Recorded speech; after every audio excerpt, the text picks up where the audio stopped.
when we were told in the Quran, Inni ja'ilun fil ardi khalifa, the angels asked, قالوا وتجعل فيها من يفسد فيها ويسفك الدماء, will you put in the earth those who sow corruption and shed blood? It's interesting that their question involved corruption and shedding blood, which, look around the globe now how widespread these two phenomena are.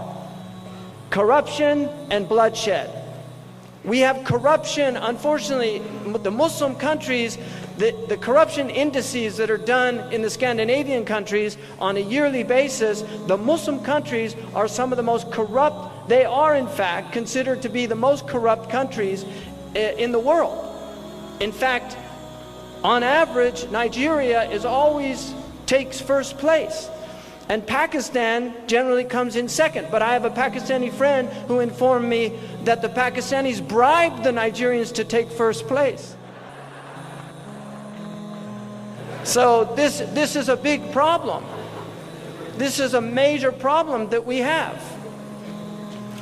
Now, the other is the shedding of blood. And so the angels ask this question. This is istifham, it's not i'tirab. They're asking to understand, because they were looking at the beings that were on earth before humans, which were the jinn, and this is what the jinn did.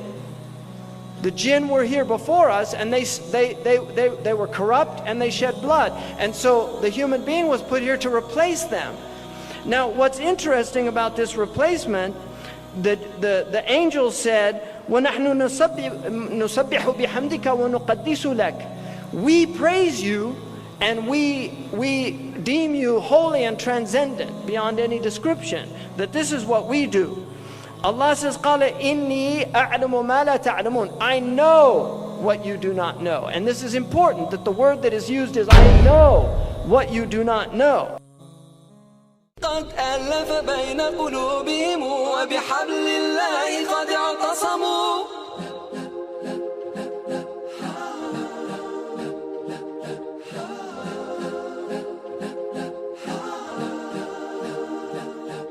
قسما بالله رب العالمين